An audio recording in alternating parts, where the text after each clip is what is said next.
बोल शंकर भगवान की जय। समस्त सनातन धर्मावलंबी, जैसा कि आप सभी को विदित है, आज से श्रावण मास प्रारंभ हो गया है, जो कि भगवान शिव को अत्यंत प्रिय मास है। इस मास में भगवान का विशेष पूजन अर्चन करने से विशेष फल की प्राप्ति होती है। अब हम आपको बताने जा रहे हैं किस चीज़ की अभिषेक करने से किसकी प्राप्ति होती है। वर्षा जल हेतु, जल से आप जब भगवान का अभिषेक करेंगे तो उससे वृष्टि होगी यानी वर्षा होगी। पशुओं हेतु दधी से करेंगे तो पशुओं की प्राप्ति होगी। सेहत से करेंगे तो धन की प्राप्ति होगी, लक्ष्मी की। और अगर दूध से आप भगवान का अभिषेक करेंगे गौ माता के दूध से तो पुत्र की प्राप्ति आपको होगी। और कुशा के जल से, जिसमें कुशा अपन डाल देते हैं उसका जो जल हो जाता है, कुशा के जल से जो आपकी व्याधि है वो नष्ट हो जाएगी। और गन्ना के रस से आप भगवान शिव का अभिषेक करेंगे तो उससे लक्ष्मी की प्राप्ति होगी। तीर्थ के जल से, कोई भी तीर्थ है उसके जल से आप करेंगे तो उससे मोक्ष की प्राप्ति होगी। और शुद्ध जल से आप करेंगे तो ज्वर यानी बुखार से आपको कल्याण होगा, आपका जो ज्वर है वो नष्ट हो जाएगा। घृत से करने से कल्याण होगा और दूध से करने से कृमि रोग है जो वो नष्ट हो जाता है। मधु शहद से करने से सभी पाप नष्ट हो जाते हैं। और शक्कर मिला के दूध में करने से सुंदरता की प्राप्ति होती है। जो भी बालक बालिका जैसे सुंदर स्वरूप चाहते हैं तो उनको शक्कर मिला के शर्करा युक्त दूध से भगवान शिव का अभिषेक करना चाहिए। और जो अपने शत्रु को नाश करना चाहते हैं, शत्रु दो प्रकार के होते हैं, कि मन के शत्रु होते हैं काम क्रोध मद लोभ सब नाश न रखे मन, इन्हें भी शत्रु कहा जाता है। और दूसरे शरीर के होते हैं, जो भी अपने शत्रु को मारना चाहे वो सरसों के तेल से भगवान शिव का अभिषेक करें, उनके जो शत्रु हैं वह भी नष्ट हो जाते हैं। और दीर्घ जीवन हेतु भगवती गौ माता के दूध से करें तो दीर्घ जीवन प्राप्त होता है।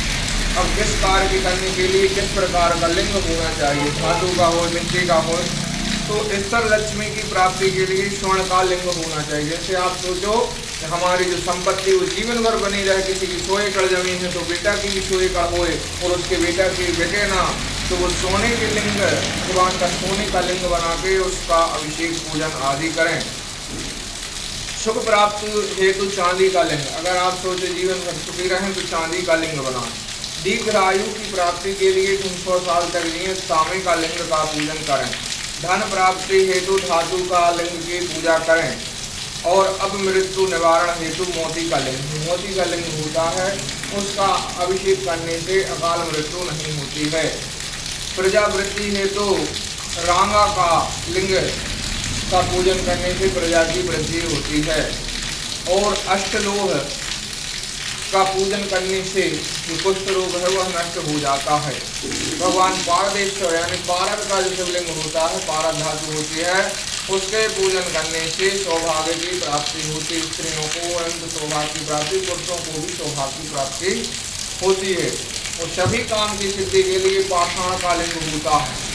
पाषाण का लिंग सभी कार्यों की सिद्धि के लिए होता है। कुछ मत से कलयुग में कामलिंग का पूजन नहीं करना चाहिए। मातृका भेद तंत्र पद्म पुराण लिंग पुराण लक्षण समुच्चय मत्स्य सूत्र आदि ग्रंथों में विस्तार से कब क्यों किस प्रकार किस धातु का पूजन करना यह सब वर्णित है। हमने इन ग्रंथों के आधार पर आपको बताया है। स्फटिक रत्न स्वर्ण रजस तमस बाणलिंग में आवाहन नहीं किया जाता है। स्फटिक मणि के जो विषण भगवान होते हैं और जो रत्न के होते हैं और जो सोने के शिवलिंग होते हैं उसमें आवाहन आदि की आवश्यकता नहीं होती है। और उस लिंग में विसर्जन आदि भी उसका नहीं होता है। और इन सभी में श्रेष्ठ होता है पार्थिव लिंग, जो मिट्टी के शंकर जी बनाते हैं, शिवलिंग बनाते हैं, वह इन सबसे ज़्यादा महत्वपूर्ण होते। पर उन्हें प्रातःकाल बनाकर या मध्याह्न काल बनाकर सायंकालीन में किसी पवित्र नदी या जलाशय में उनका विसर्जन करना पड़ता।